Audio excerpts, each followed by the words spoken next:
आप देख रहे हैं द लॉ शो। मैं हूं जाकिर खान। हमारे प्रोग्राम को ख़त्म होने में थोड़ा सा टाइम रह गया, बगैर कोई वक्त ज़ाय किए हुए अपने अगले कॉलर की तरफ चलते हैं। हेलो हेलो हेलो अस्सलाम वालेकुम सर। जी वालेकुम अस्सलाम। कौन सा बोल रहे हैं? सर मैं फैज़ान बोल रहा हूँ। जी फैज़ान साहब बोलिए, क्या सवाल है आपका? मैं जाकिर खान से बात कर रहा हूँ। जी जी बिल्कुल, मैं जाकिर खान बोल रहा हूँ जी। अच्छा सर, मैंने कहना था कि मैं 2010 में आया था इस कंट्री में एज अ स्टूडेंट। तो उसके बाद कॉलेज शॉलेज रिफ्यूज हो गए सारे, वो ख़त्म हो गए। तो मैंने भी डाली एक्सटेंशन की काफ़ी केसेस, तो वो भी नहीं हुआ, कभी एक्सटेंशन भी नहीं मिली। तो फिर उसके बाद मेरी जो भाभी है वो पोलिश है, तो उसकी एक कज़न थी, उसके साथ मैंने शादी की जाके स्कॉटलैंड में। तो वहाँ पे उन्होंने मुझे पकड़ लिया और मुझे डिटेन कर दिया। 2 महीने मैं स्कॉटलैंड में रहा हूँ, बर्मिंघम में रहा हूँ, लंदन में रहा हूँ, डिटेन रहा हूँ। और फिर मैं जब बाहर आया हूँ तो मैंने उसी लड़की को मुसलमान किया और उसके साथ दोबारा शादी की, निकाह किया, और फिर मैंने केस डाला उसके साथ। तो जब उसके साथ केस डाला तो उसको क्या बोलते हैं, उन्होंने वो भी रिजेक्ट कर दिया। फिर मुझे किसी ने बोला कि आप अपनी भाभी के साथ डिपेंडेंट का केस डालो। तो फिर मैंने अपनी भाभी के साथ डिपेंडेंट का केस डाला। तो उन्होंने बोला कि उन्होंने रिफ्यूज़ कर दिया। उन्होंने बोला कि हमें आपकी जो रेगुलर रिलेशनशिप है उस पर तो डाउट नहीं है, लेकिन आपने जो प्रूफ्स दिए हैं वो इनफ नहीं है। और आप पाकिस्तान से जब आए थे तब आने से पहले डिपेंडेंट नहीं जो थे जी है आप उस पर डिपेंड करते जी थे, उसके क्या सबूत हैं? जी क्योंकि मुझे सॉलिसिटर ने बोला था यहाँ आने से पहले भी तकरीबन ये शो करो कि अभी 10-12 महीने तक वो आपको ऐसे पैसे भेजती रही है, थोड़े बहुत खर्चा, पॉकेट मनी ये वो। तो मैं अभी सर, वो तो उन्होंने होम ऑफिस ने तो रिफ्यूज़ कर दिया है, लेकिन कोर्ट में अब केस चला गया, तो अब मैं कोर्ट की हियरिंग का वेट कर रहा हूँ। तो मैंने सॉलिसिटर भी चेंज कर दिया है, लेकिन अभी मैं वेट कर रहा हूँ कि भाई जब कोर्ट की हियरिंग आएगी तो क्या होगा। अभी मेरे केस में दम है कि नहीं दम है, देखें क्योंकि वो वो तो मेरा जी उनके साथ रिलेशन बहुत गहरा है, क्योंकि वो मेरे भाई की मेरी वाइफ है और तकरीबन 10-12 साल से वो मैरिड हैं, उनके बच्चे हैं, और मैं उसी एड्रेस पे शुरू से लेकर आज तक रह जी रहा हूँ। देखें तो देखें बिल्कुल, जो होम ऑफिस ने ऑब्जेक्शन मैं लगाया है अप्लाई वो आपको आपको प्रूफ देना होगा। जितना ज़्यादा प्रूफ होगा, न सिर्फ यहाँ का कि यहाँ पे आपकी डिपेंडेंसी, मतलब आप उन पे डिपेंडेंट है, बल्कि आने से पहले भी आप उन पे डिपेंडेंट थे, तो उतना आपका केस स्ट्रांग होगा। तो अगर आपके पास वो सारा कुछ प्रूफ है कि जी वो जो आप पाकिस्तान में थे तब भी वो आपको सपोर्ट कर रही थी, आप डिपेंडेंट थे, आपको पैसे वगैरह भिजवाए जा रहे थे, तो ऑब्वियसली केस स्ट्रांग होगा। मैं बल्कि ये भी बोलूँगा कि जो आपकी वाइफ के साथ आपका केस है, जो आपने कहा था कि वो जो है आपने शादी की थी और वो रिफ्यूज़ हुआ था, तो आपको चाहिए था कि अगर आपकी ऑब्वियसली जेन्युइन शादी है तो उसको चाहिए था कि अपील करते और उसको फिर जो है वो लड़ते। आपने और मुझे जी सॉरी टू डिस्टर्ब सर, लेकिन वो मैंने जब वाइफ का किया ना, उसके साथ रिफ्यूज़ हुआ, तो फिर वो उसने वकील ने बोला था यार इसकी आगे अपील में जाने की कोई ज़रूरत नहीं है, ठीक है ना, जी क्योंकि अगर अपील में जाएंगे तो बड़ा लंबा काम चला जाएगा। तो इससे बेहतर यही है कि तुम्हारी भाभी घर में है एंड तुम उसके ऊपर डिपेंडेंट देखें, बात शो ये है करो। सिंपल सी ना, कि अगर तो आपका एक जेन्युइन सिचुएशन थी, आपका रिलेशनशिप भी था, तो फिर वाइफ के साथ सबसे जो जो जो स्ट्रॉन्ग केस होता है वो हस्बैंड वाइफ का केस ही होता है ना। बाकी डिपेंडेंसी जो है वो इतनी स्ट्रांग नहीं नहीं होती अगर जितनी कि हस्बैंड वाइफ की होती है। तो अगर तो आपका एक जेन्युइन सिचुएशन थी तो आपको चाहिए था कि उसको परसू करते और उसको अपील करते। लेकिन बहरहाल अभी चूंकि आपको अपील पे केस है अपनी भाभी के डिपेंडेंट होने का, तो अगर वो भी है तो उसमें फिर ये है कि आपको प्रूफ वगैरह, जो जैसा कि मैंने बताया है कि पाकिस्तान का भी प्रूफ जो है वो देना पड़ेगा, और जितना आपका प्रूफ एविडेंस होगा उतना आपका केस स्ट्रांग होगा। बहुत शुक्रिया। नेक्स्ट कॉलर की तरफ चलते हैं। Hello hello, good evening sir. जी गुड इवनिंग। कौन सा बोल रहे हैं? मैं मिस्टर सिंह बोल रहा हूँ। आपकी आवाज़ मुझे बहुत हल्की सी आ रही है। हाँ जी हाँ जी, 1 मिनट। हेलो हेलो मैं बीजा टाइप 2 पे था। मुझे आपकी आवाज़ बिल्कुल ना होने के बराबर आ रही है। हेलो, जी हेलो मैं बीजा टाइप 2 पे हूँ। जी जी हाँ जी हाँ जी।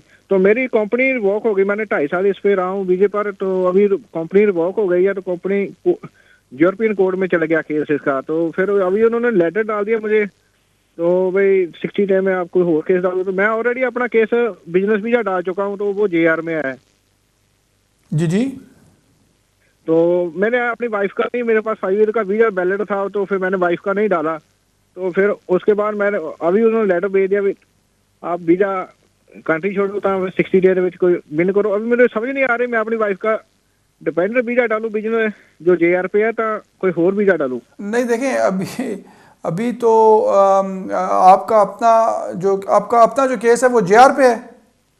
हाँ, अभी JR पे चला गया बिजनेस वीजा, तो मैंने तो वो डाला था, उन्होंने रिफ्यूज किया, तो फिर JR पे चला गया अभी।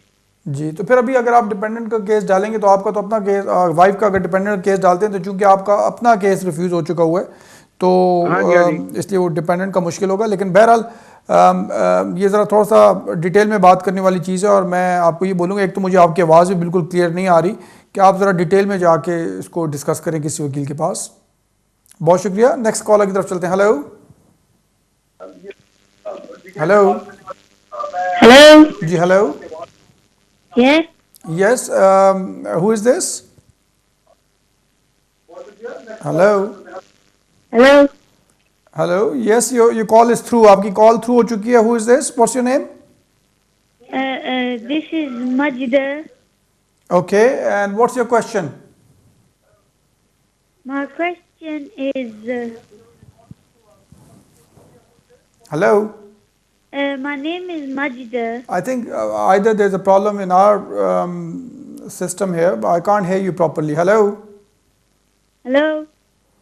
Yeah. What is your question? My question is that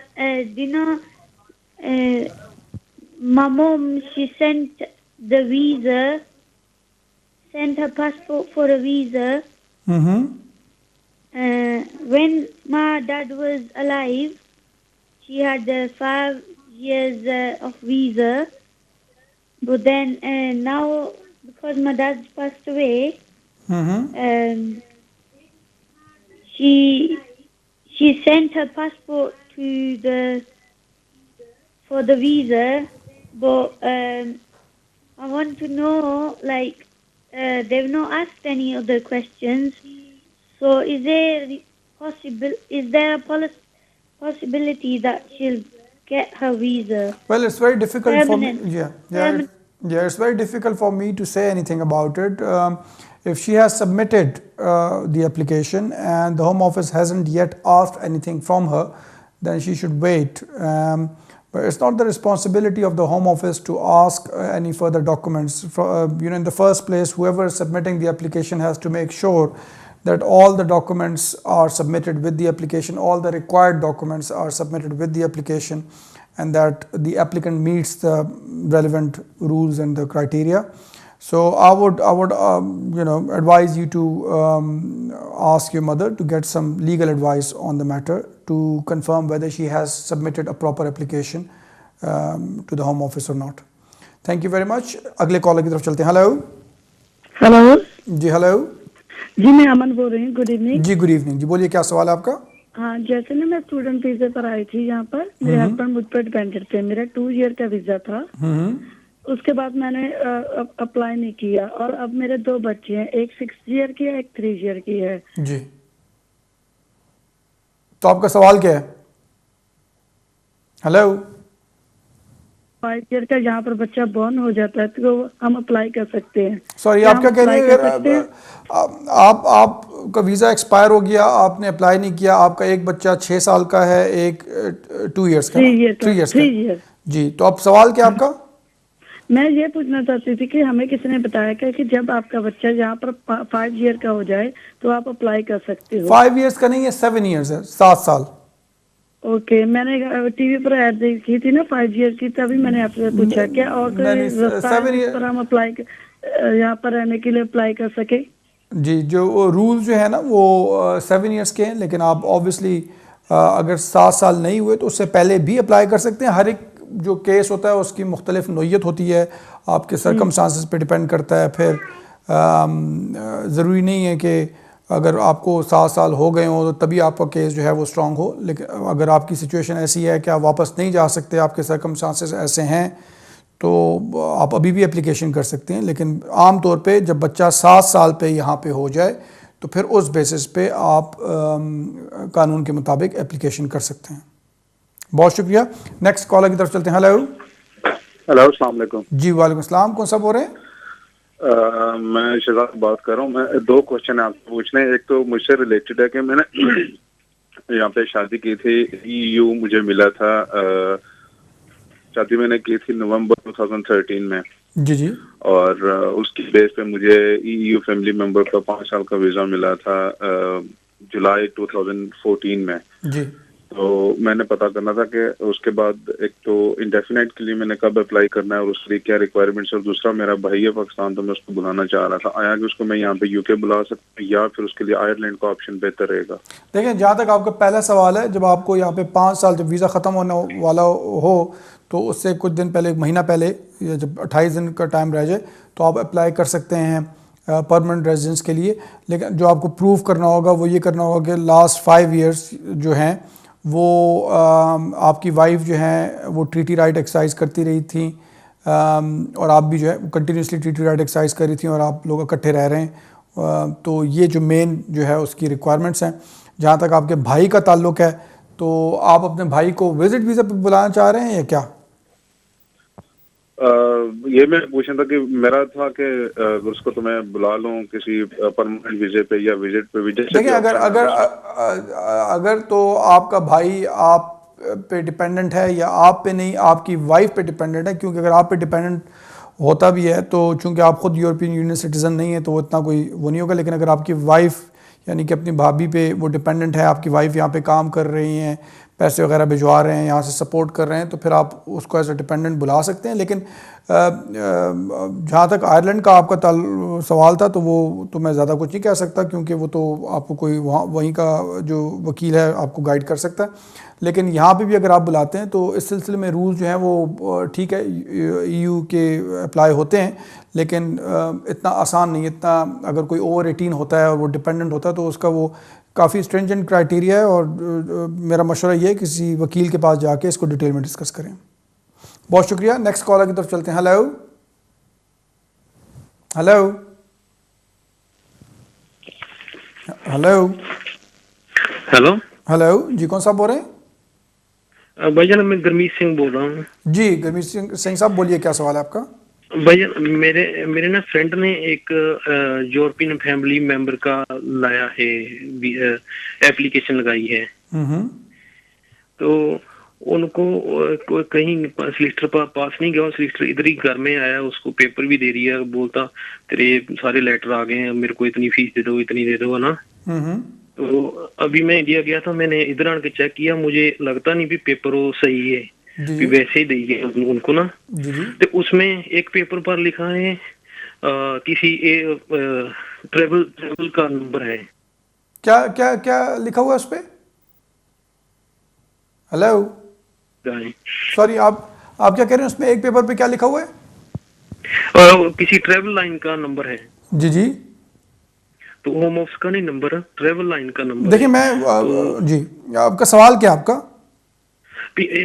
हमने कैसे चेक कर सकते हैं भी हमारी फाइल उधर लगी है या नहीं? देखिए सबसे जरूरी चीज तो ये है, देखिए आप अगर फीस दे दी जी आपका जी देखिए पहली बात तो ये है कि अगर कोई सोलिसिटर आपके घर आके ये सारा कुछ काम कर रहा है, मुझे नहीं पता कि उसने कितना आपसे पैसा लिया है नहीं लिया, मुझे ये भी नहीं पता कि वो सही है कि गलत है, लेकिन आम तौर पे जब आप कोई भी काम करते हैं ना तो बेहतर ये होता है कि आप वो उस जगह जाके चेक कर लेते हैं कि जी अगर कोई सोलिसिटर कहाँ पे बैठता है। क्योंकि मैं इंडिया गया था अभी वापस, मैंने इनको बोला कि आप उधर उसकी शॉप में क्यों, आप ऑफिस जी नहीं, नाम मत लें, नाम नहीं, वो ऑफिस आप जाके चेक करें कि ऑफिस है कि नहीं। आप सोलिसिटर का जो होता है ना, सोलिसिटर की जो रेगुलेटरी बॉडी है SRA, सोलिसिटर्स रेगुलेशन अथॉरिटी जो है, आपको इंटरनेट से उसकी डिटेल मिल जाएगी, आप उनको भी फोन करके पता कर सकते हैं, उनकी वेबसाइट पे पता कर सकते हैं। वैसे कोई रूल है कि जैसे मेरा कजन रहता है मेरे साथ 5-6 साल से, तो कोई रूल है ऐसे केस लग जाता है नहीं यूरोपियन? देखिए बात यह है कि अगर आपका कजन आप पे डिपेंडेंट है और वो आने से पहले भी आप पे डिपेंडेंट था तो यूरोपियन रेगुलेशंस के हिसाब से एप्लीकेशन तो हो सकती है, लेकिन उसका काफ़ी वो प्रूफ वगैरह देना पड़ता है कि वो आने से पहले भी आपके साथ रह रहा था, जब आप वहाँ पे थे या आपके पे डिपेंडेंट था, यहाँ पे भी अब आपके पास थ्रू आउट रहा है, आप उसको सपोर्ट कर रहे हैं, तो ये सारी चीज़ें होती हैं। लेकिन मैं आपको अगेन वो ये ज़रूर बोलूँगा कि सोलिसिटर का जो है आप जाके कंफर्म कर सकते हैं, आप SRA से कंफर्म कर सकते हैं, वेबसाइट से कंफर्म कर सकते हैं। घर पे आके कोई आपके साथ सारे पेपर्स दे दे आपको, तो वो इतना जो है वो रिस्की हो सकता है। मैं आपको ये बोलूँगा कि आप जाके कंफर्म कर लें। बहुत शुक्रिया नाज़रीन, हमारे प्रोग्राम का वक्त मुझे बताया जा रहा है कि ख़त्म हो गया, इससे मज़ीद कॉल्स हम आज नहीं ले सकते। जिन लोगों से बात नहीं हो सकी तो इंशाल्लाह अगर ज़िंदगी हुई तो आपसे मुलाकात होगी वीनस TV पे दोबारा ट्यूसडे को, नेक्स्ट ट्यूसडे को 6 बजे। अपना ख्याल रखें, दुआ में याद रखें। बहुत बहुत शुक्रिया। अल्लाह हाफ़िज़।